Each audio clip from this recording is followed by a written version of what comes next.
Cinta itu buta. Di dalam syair Imam Abdullah bin Alwi al-Haddad, fasyaribul hamri yafhu ba'da sakratuhu. Orang yang cinta, orang yang namanya mabuk minum minuman khamar, setelah dia mabuk udah sadar tuh dia tuh, dan apa yang dia lakuin lupa, kebelakangannya lupa. Tapi kalau orang yang udah mabuk cinta, wasyaribul hubbi tulil umri sakrano, orang yang udah minum nikmatnya cinta sampai mati akan menambahkan rasa cinta dan terus dalam keadaan mabuk dengan cintanya. Betul? Gurma romantis orangnya. Soalnya zaman sekarang ngomongin cinta itu lebih masuk ke dalam otak sama ke hati dibanding suruh rukun wudu. Ayo Kiai, jujur bener nggak? Urusan cinta ya otodidak, Bib. Itu mah berjalan sendiri. Yang namanya cinta harus ada pengorbanan, betul? Bagaimana cintanya Nabi kepada kita? Pengorbanan dari awal lahir sampai yaumil qiyamah. Pengorbanan semuanya untuk umat Nabi Muhammad SAW. Hampir diabadikan di dalam Al-Quran. Laqad ja'akum rasulun min anfusikum azizun alaihi ma anittum harisun alaikum bil mu'minina ra'ufur. Akan datang kepada kalian seorang Rasul utusan Allah, sama seperti kalian, bagian golongan manusia, memiliki Rahman, memiliki Rahim, punya kasih sayang yang begitu besar, namun beban umatnya dipikul sampai yaumil qiyamah. Beban umat dipikul, kita beban hidup kita sendiri aja udah males. Belum ujian dalam hidup nih, tapi ingat-ingat nih, ada ujian, ada azab. Ya, ada ujian, ada. Buat orang yang ujian, mereka yang punya kelas. Orang sekolah punya kelas, ada ujiannya kan? Ada tingkat kenaikan kan? Kalau dia bagus, nilainya bagus, bisa naik ke kalau dia lulus dalam ujiannya. Kalau orang yang nggak mungkin sekolah, orang nggak sekolah, mungkin nggak ada ujian.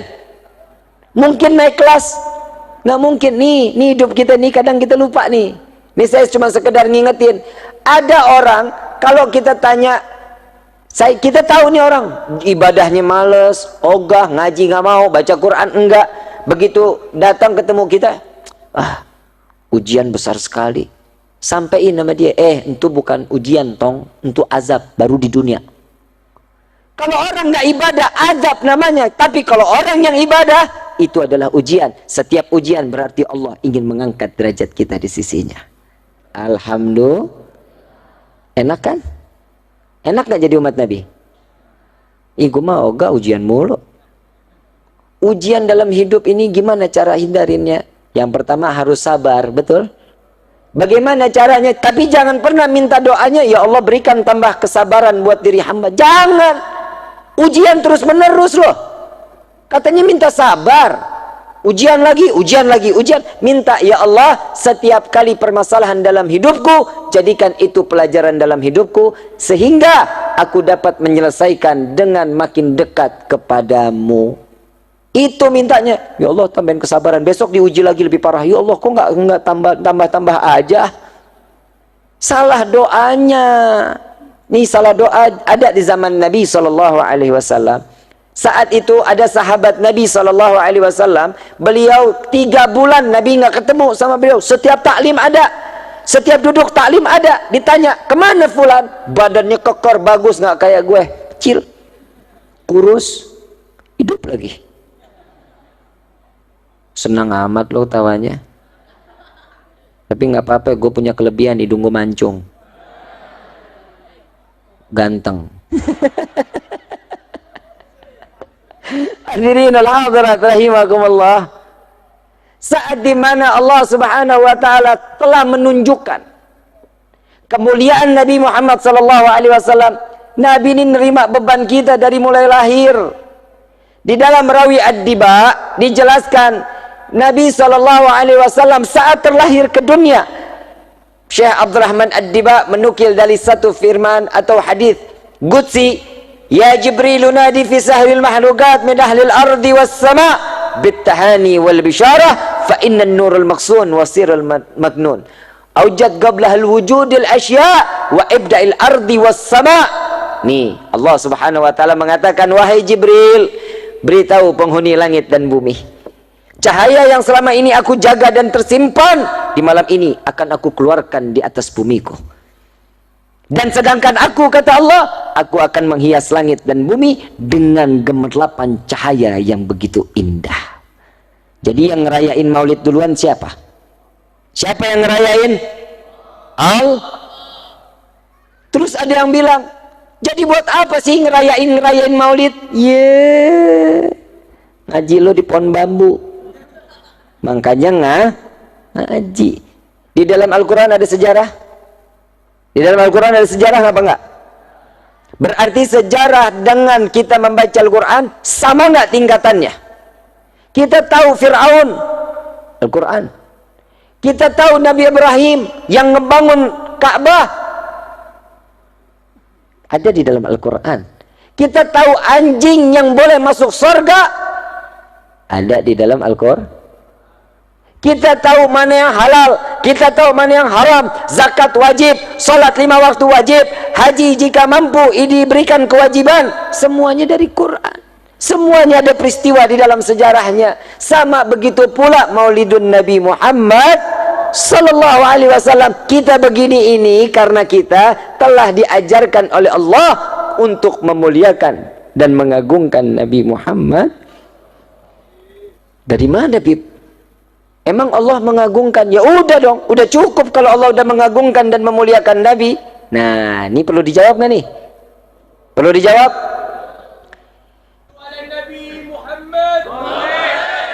Bukan semata-mata kita cuma mau cari perhatian. Nabi ini mikirin kita. Kalau ada orang yang di luar sana, untuk apa, buat apa, kenapa, tanya nih seakan-akan dia sama iblis sama. Saat kelahiran Nabi, siapa yang benci? Jadi kalau ada orang bilang nanya, ngapain acara-acara maulid? Nih tanya tuh, nih jangan-jangan lo iblis nih. Apa kata Nabi? Aku khawatir, kata Nabi. Nabi mengatakan, aku khawatir pada zaman nanti, di akhir zaman kelak datangnya pada umatku, Islam cuma nama. Sudah apa belum? Ngaku Islam, betul? KTP Islam, sholat kagak. Ngaji durhaka, sadar, alhamdulillah. Saya besok-besok pengen cari yang tempat daerahnya yang pada sadar aja masyarakatnya dah. Jadi enak, berasa nyadarinnya. Sebenarnya nggak usah disadarin, kita udah sadar, tapi kitanya aja yang blow on. Coba kita bisa kebayangin, Islam cuma nama, cuma sekedar nama. Namanya Islam, sama orang jahatnya luar biasa, mulut ngoceh aja. Orang tetangga beli kulkas, kita yang tempel koyok. Bu, hei, begitu kelewatan loh. Tetangga beli mobil Grace, bapak kakinya encok. Begitu. Mudah-mudahan di sini mah orang-orang soleh-solehah semuanya. Saya nggak ngelihat ada keburukan di mukanya nih. Kalau kita ditampakin keburukan, waduh, benjol sono, benjol sini. Insya Allah, Allah baik sama kita ya, baik. Tapi kita nggak pernah baik sama Allah. Betul? Udah numpang di bumi. Kalau kita satu kali sholat Allah murka, kita diusir dari bumi, mau kemana loh? Udah, Bib, saya pindah ke dalam tanah. Emang tanah punya siapa? Bapak lo. Punya Allah. Ya udah, Bib, saya beli pesawat, saya naik ke atas bulan. Bulan punya siapa? Ya udah, Bib, saya tinggal di matahari. Bulang-bulang loh. Matahari punya siapa? Ya udah, Bib, saya tinggal di neraka. Neraka punya siapa? Kalau Allah sudah turunkan murka kepada setiap hamba, selesai hidup loh. Jangan main-main. Untuk masalah sholat nggak ada kata tawar menawar. Untuk sholat wajib, hukumnya wajib, nggak bisa jadi haram, nggak bisa jadi mubah, nggak bisa jadi sunnah. 1 tambah 1 sama dengan, bisa jadi 3. Kenapa? Ya sudah hukumnya, Bib. Begitupun Al-Quran, begitupun sholat kita, nggak bisa kita rubah. Kalau yang udah namanya sudah ketentuan Allah, ini maktub, nggak bisa dirubah, udah nggak bisa. Laki, ini udah maktubnya jadi laki. perempuan udah maktubnya, nggak boleh dirubah. Kenapa? Ini udah kodratnya. Kalau yang namanya takdir bisa dirubah. Kalau namanya kodrat nggak bisa dirubah. Kalau takdir, bapak kita contoh, bapak kita seorang petani, bapak kita nyari duit, ibu kita cuman ibu rumah tangga, mungkin kulit cuci, nyari rezeki buat ngedidik anak-anaknya biar menjadi anak yang berguna, manfaat dunia wal akhirah.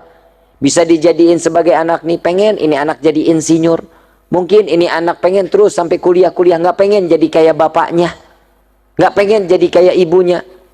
Begitu ini anak sekolah selesai, takdir berubah. Ini anak jadi seorang miliuner. Ini anak punya jabatan, bisa menghidupkan keluarga, mengangkat derajat orang tua. Ini takdir yang bisa dirubah kalau kita punya mau. Alhamdulillah nih di Kuningan kan ada majlis ya. Ada majlis Rasulullah Jalsatul Itsnain, majlis Rasulullah sallallahu alaihi wasallam. Hadir dong. Mau nggak hadir? Di situ ada ketenangan di dalamnya. Semua hidayah akan diberikan di situ oleh Allah. Tatkala kita berdoa, dewan-dewan gurunya alhamdulillah ilmunya sanatnya sampai ke Nabi Muhammad sallallahu alaihi wasallam. Dan Nabi di sini sallallahu alaihi wasallam dikatakan di dalam satu riwayat pula, Nabi ini manusia yang akhlaknya paling mulia. Tahu akhlaknya Nabi? Udah pernah dengar kisahnya akhlaknya Nabi udah? Ada satu nenek, ini nenek-nenek lagi yang ngomong ini. Ada nenek-nenek tua Yahudi. Tiap pagi kerjaannya ngeludahin orang.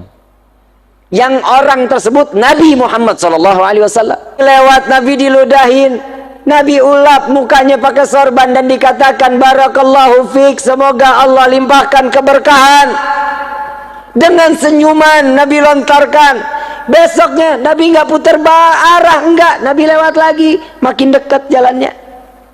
Makin besoknya lewat deketin lagi. Sahabat sampai bingung, ya Rasulullah kok demen amat diludahin sih? Apa kata Nabi? Udah bener jauh, kenapa deket? Apa kata Nabi? Aku khawatir tatkala dia sedang mendatangiku, dia kesandung, sakit. Lebih baik aku yang dekat biar dia tidak terlalu jauh meludahkanku, kata Nabi Muhammad SAW. Sallu ala Nabi Muhammad. Mulia Nabi Muhammad SAW. Saya kalau udah ngomongin akhlak Nabi, aduh kita nggak ada apa-apanya akhlak kita, benar-benar. Itu yang pertama. Sampai 3 hari ini nenek nggak datang, nggak ada. Saat Nabi lewat, kok nggak ada yang ngeludahin saya lagi? Dicari sama Nabi. Ditanya sama tetangganya, kemana ini nenek yang biasa nyapu-nyapu di depan rumahnya? Sakit ya Rasulullah. Khawatir Nabi, lari ke pasar, ngambil makanan, beli manisan, beli roti, datang lagi ke rumahnya, lihat rumahnya berantakan, diambil sapu, disapuin sama Nabi, disapuin, dianya lagi tidur, ditungguin sama Nabi, sampai dia terbangun. Selesai terbangun dia kaget, ada apa ya Muhammad? Apakah kau ingin membunuhku? Tidak wahai nenek. Apa engkau ingin membalas untuk meludahi aku? Tidak wahai ibuku. Sampai dikatakan ibuku, kata Nabi SAW. Aku datang ke sini, aku ingin menjengukmu dan aku ingin memberikan makanan kepadamu, sehingga engkau dapat sehat kembali, secepatnya engkau bisa menjalankan seperti apa yang kau telah jalani setiap pagi untuk meludahi aku, kata Nabi SAW. Disuruh sehat untuk aktivitasnya nggak berkurang. Ya Allah, mulia Rasulullah SAW. Nggak cuma sampai di situ hadirin. Saat di Taif, Nabi dilempari kotoran, Nabi dilempari batu, berdarah pelipisnya, duri tertuncap daripada pipi mulia manusia yang dimuliakan oleh Zat yang Maha Mulia, tertembus darah, ditadangin oleh Nabi. Satu demi satu tetesan keluar dari wajah Nabi SAW. Saat semua sahabat mengatakan, ya Rasulullah, biarkan, jangan kau tadangi, jangan kau tampung, biarkan darah itu menetes.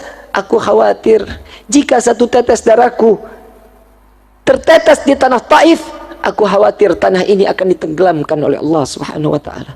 Sedangkan aku masih berharap anak cucu mereka dapat beriman kepada Allah dan beriman kepada aku. Sallu ala Nabi Muhammad. Di mana letak kesalahan Nabi, hadirin? Di mana cacatnya Nabi, hadirin? Setiap langkah yang dilakukan Nabi, umat yang ada di kepalanya.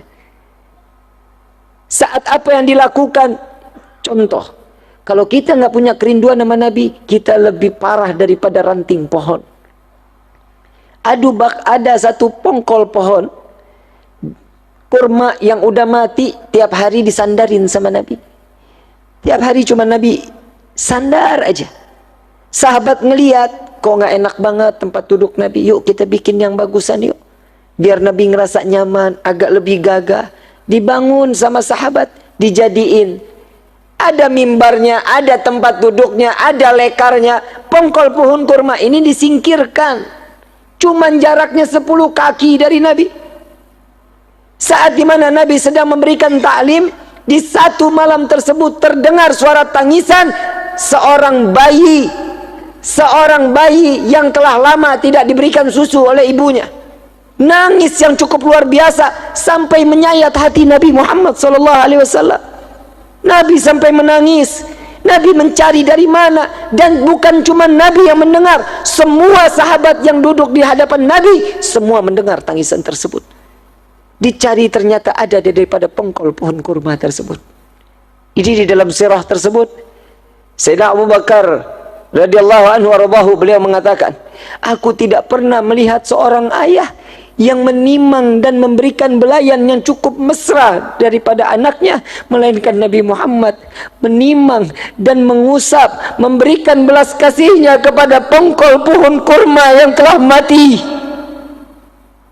Dibelai oleh Rasulullah, wahai pongkol pohon kurma, apa yang kau tangisi? Ya Rasulullah, kemarin baru saja kulitmu bersentuhan dengan kulitku, keringatmu sampai kepada jasadku ya Rasulullah. Tapi di hari ini engkau telah jauh dariku. Wahai pongkol pohon kurma, jarakmu tidak jauh denganku 10 kaki. Aku tidak tahan berjauhan denganmu ya Rasulullah. Wahai pongkol pohon kurma, apakah kau ingin aku tancapkan kembali di bumi? Diam pongkol pohon kurma tersebut. Apa kau ingin aku tancapkan di dalam syurganya Allah? Apa jawaban pongkol pohon kurma? Ya Rasulullah, tancapkan aku di dalam syurga. Jika di dunia kau tancapkan, sebentar lagi akan datangnya kiamat, maka akan binasalah aku. Tatkala engkau masukkan aku di dalam syurga, engkau tancap aku di syurga, aku akan selalu memandangmu dan selalu berdekatan denganmu ya Rasulullah. Huwa Muhammad, belas kasihnya sangat luar biasa, kecintaannya kepada makhluk, rahmatan lil alamin. Kepada siapapun Nabi memberikan tumpahan kasih sayangnya. Ayuhal hadirun jamaah rahimakumullah. Kita ingat saat perjalanan Isra wal Mi'raj Nabi, malaikat Jibril tidak dapat masuk, sama-sama menemani Nabi untuk berjumpa dengan Allah. Di saat itu malaikat Jibril mundur. Ya Rasulullah, aku tidak dapat melangkahkan kakiku satu langkah pun. Jika satu langkah aku masuk, maka akan hancur tubuhku. Saat dimana Rasulullah masuk, jubah beliau, imamah beliau, sorban beliau yang bukan diciptakan oleh Allah, mendapatkan kemuliaan dari Allah, berjumpa dengan Allah. Yang lebih teristimewa adalah sendal baginda Nabi Muhammad SAW yang ada di bawah telapak kaki Nabi. Kenapa beliau tidak terbakar? Kenapa jubah tidak terbakar? Kenapa imamah tidak terbakar? Kenapa sandal tidak terbakar? Karena tertempel dengan jasad manusia yang dimuliakan oleh Zat yang Maha Mulia. Hadirinul hadirat, kebayangkah kita setiap doa yang dipanjatkan oleh Allah, Allahumma ighfir ummat Muhammad, Allahumma ighfir ummat Muhammad, Allahumma ighfir ummat Muhammad. Kita yang buat dosa, Nabi yang meminta ampun kepada Allah. Kita yang ada di dalam hati, kebayang seandainya kita satu persatu hatinya terletak di dalam hati Nabi, wallahi haram neraka untuk kita. Dekati Nabi Muhammad, cari perhatian dengan Nabi. Andai saja kita seluruh ada di dalam hati Nabi Muhammad, maka akan senang di dunia dan akan senang di akhirat. Ayuhal hadirun jamaah rahimakumullah, kita sama-sama tidak pernah memandang Nabi dalam keadaan langsung. Lebih mulia ular yang memaksa ingin berjumpa dengan Nabi karena dia izin kepada Allah. Saat Sayyidina Abu Bakar dan Rasulullah berada di Jabal Nur, saat itu Rasulullah SAW ingin tertidur karena lelahnya Nabi. Ya Abu Bakar, izinkan aku tertidur di pahamu. Sebelum Nabi masuk ke dalam gua, semua lubang ditutupi. Semua lubang, khawatir ada binatang yang buas menyakiti Nabi Muhammad SAW. Jubah setelah habis, satu lubang yang tidak lagi tertutup. Saat Nabi masuk, Sayyidina Abu Bakar sudah duduk, ditutup oleh kaki Sayyidina Abu Bakar Siddiq radhiyallahu anhu warḍahu. Tatkala Nabi dalam keadaan tertidur, mulai sengatan demi sengatan yang berbisa, di mana sengatan tersebut dari ular padang pasir yang sangat amat berbisa. Biru wajah Sayyidina Abu Bakar, mengeluarkan keringat, tetesan air mata terjatuh di pipi manusia yang dimuliakan oleh Zat yang Maha Mulia. Terbangun Rasulullah, ya Abu Bakar, apakah engkau sakit? Beratnya kepalaku? Tidak ya Rasulullah, kakiku tersengat oleh bisa. Sepertinya ada ular ya Rasulullah. Coba halangi, angkat kakimu. Begitu diangkat terlihat hancur kaki Sayyidina Abu Bakar Siddiq. Sampai di dalam riwayat tulang kaki Sayyidina Abu Bakar terlihat. Logika, ular sekali gigit jalan. Tidak akan pernah berulang-ulang kali, tidak. Tapi ular tersebut menghancurkan daging daripada Sayyidina Abu Bakar Siddiq radhiyallahu anhu warḍahu. Dengan mukjizat Nabi, diambil ludah Nabi, diseka daripada luka Sayyidina Abu Bakar Siddiq. Lalu ular ini keluar di hadapan Nabi SAW. Lalu Nabi mendengar. Saat itu Nabi tersenyum. Ya Abu Bakar, ular ini tidak ada niat untuk menyakitiku. Dia izin kepada Allah, hanya ingin memandang wajahku. Ular jauh lebih mulia pandangan pernah memandang Nabi Muhammad SAW. Bagaimana dengan kita yang merindukan Nabi? Ini acara seperti ini yang terus mengaitkan kita dengan Nabi Muhammad SAW. Tidak ada makhluk, tidak ada seorang yang dapat menolong kecuali Nabi SAW di dalam maulid Ad-Diya'ul Lami. Ya Rabbi salli ala Muhammad habibika syafi'il musyafa', yang pertolongannya akan diterima dan akan ditolong oleh yang maha penolong. Saat kita berbondong-bondong di padang mahsyar, nabi-nabi lain tidak dapat. Nafsi, nafsi, nafsi, nafsi. Dirimu sendiri, dirimu sendiri. Tidak ada yang bisa menahan illa Nabi SAW. Nabi cuma mengatakan, Analah, analah, analah, aku yang dapat menolong kalian, aku yang dapat memberikan syafaat kepada kalian. Sehingga Nabi sujud kepada Allah, diangkat. Wahai Muhammad kekasihku, angkat. Tidak lagi ada seorang hambaku yang sujud kepada aku di hari ini. Ya Rasul, ya Allah, umat sudah dalam keadaan tersiksa di padang mahsyar. Hentikan siksaannya, tolong mereka. Seandainya mereka harus masuk ke dalam neraka, masukkan mereka ke dalam neraka. Harusnya mereka saat penimbangan amal diambil di penimbangan. Saat itu pun apa jawaban Allah? Ya Muhammad, jika engkau meminta tanpa sujud kepadaku, akan aku kabulkan permintaanmu. Sallu ala Nabi Muhammad. Ayuhal hadirun jamaah rahimakumullah. Kita yang dinanti oleh Nabi, kita yang diharapkan oleh Nabi. Saat Nabi dalam keadaan sakratul maut, Nabi bertanya kepada malaikat Jibril, ya Jibril, aku masih ingin bersama dengan umatku. Aku tidak bisa jauh daripada umatku. Apa jaminannya untuk umatku di yaumil qiyamah? Ya Rasulullah, untukmu telah diciptakan 7 pintu syurga yang dibentangkan sebesar-besarnya. terserah, bebas, engkau ingin masuk dari mana. Bukan itu tujuanku. Apa jaminan umatku di yaumil qiyamah? Malaikat Jibril bertanya kepada Allah, ya Allah, Muhammad kekasihmu meminta apa jaminan untuk umatnya di yaumil qiyamah? Apa jawaban Allah? Jawaban Allah mengatakan, sampaikan kepada kekasihku Muhammad, apa yang dia minta Allah akan ridha. Aku tidak akan menghinakan umat Muhammad di yaumil qiyamah. Ini jaminan dari Nabi Muhammad sallallahu alaihi wasallam. Cukup kita sakitin hati Nabi, cukup. Cukup kita lalai kepada Allah, cukup. Malu kita di hadapan Nabi. Para orang-orang tua kita, para salafun as-salihun, yang mereka dengan bangga membawa amalan sedekahnya, membawa amalan zakatnya, diperiksa oleh Nabi. Nabi tersenyum dan mengatakan, hadza ummati ya Rabbi, ini adalah umatku. Bagaimana kita saat kita dipanggil oleh Allah dengan banyaknya pikulan-pikulan dosa di hadapan Allah, disaksikan oleh Nabi Muhammad, dibuka amalan, tidak ada amalan melainkan dosa. Jika dulu Nabi dilempari batu, Nabi dilempari kotoran, saat dimana Nabi menerima yang tidak enak, cacian dan makian, di akhir zaman seperti ini tidak segan umat Nabi melemparkan tumpukan dosa ke wajah baginda Nabi Muhammad sallallahu alaihi wasallam.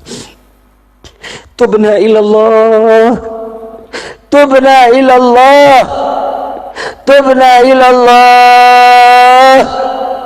Tobatlah kepada Allah, mohon ampunlah kepada Allah. Tidakkah kalian ingin membalas daripada pekerjaan yang telah dilakukan oleh Nabi untuk menyelamatkan umat? Yang sunnah dikerjakan, yang wajib harus lebih dikerjakan. Kenalkan diri kita kepada Nabi sallallahu alaihi wasallam. Seperti acara inilah cara kita perkenalan kita dengan Nabi sallallahu alaihi wasallam. Kita enggak pernah tiap kali doa, ya Allah jadikan kami umat Nabi Muhammad. Tapi saat kita terlahir dari rahim ibunda, pasti akan mendapatkan gelar ini, dia dijadikan sebagai umat Nabi Muhammad sallallahu alaihi wasallam. Ayuhal khadirun jamaah rahimakumullah. Yuk sama-sama kita meminta kepada Allah, meminta perlindungan dari Allah dari segala bentuk kemaksiatan yang ada di dunia ini. Mudah-mudahan malam ini malam yang dicukupkan untuk kita taubat terakhir di dalam hidup kita. Kita minta sama Allah, mudah-mudahan keluar dari tempat ini semua hajat kita dikabulkan oleh Allah. Dosa kita diganti dengan pahala yang berlimpah. Semua apa yang kita ingini, baik yang pernah kita minta maupun yang lupa kita minta, semua akan diijabah oleh Allah Subhanahu wa taala. Hadirin wal hadirat rahimakumullah. Saya minta waktu satu kisah lagi, di mana kisah ini manusia yang begitu mulia dan mengobral syafaatnya di yaumil qiyamah. Bagaimana dengan Malik bin Sinan? Tatkala Malik bin Sinan melihat saat di Uhud, Nabi berlumuran darah, wajah penuh dengan darah, tangan Malik bin Sinan kotor dalam penuh darah, sorban dalam keadaan kotor, jubah kotor. Saat itu Malik bin Sinan mengatakan, ya Rasulullah, bolehkah aku membersihkan luka yang ada di wajahmu? Silahkan wahai Malik. Ya Rasulullah, tapi nggak ada yang bersih kecuali lidahku. Silahkan. Dijilat semua darah Nabi SAW, dikumpulkan di dalam mulut Malik bin Sinan. Saat itu Nabi mengatakan, buang wahai Malik, buang. Tidak didengar oleh Malik bin Sinan, dikumpulkan di dalam mulut. Ditanya, dibilangkan oleh Nabi sekali lagi, buang wahai Malik, malah ditelan. Wallahi tidak akan aku buang ya Rasulullah. Ditelan oleh Malik bin Sinan. Dua pelanggaran di hadapan Nabi Muhammad SAW. Yang pertama, perintah Nabi adalah perintah Allah Subhanahu wa taala, tidak didengarkan daripada perintah Nabi. Yang kedua, melawan perintah dengan cara yang harusnya dibuang, dia malah ditelan. Dua pelanggaran besar, fatal. Saat itu sahabat semua dalam keadaan diam, nunduk di hadapan Nabi, dan Nabi sujud. Nabi mengangkat kepalanya dan mengatakan, adakah kalian wahai para sahabatku ingin melihat penghuni surga yang masih hidup di bumi? Maka pandanglah Malik bin Sinan. Malik bin Sinan mendapatkan anugerah terbaik dari Allah dan mendapatkan abadinya beliau di dalam surganya Allah.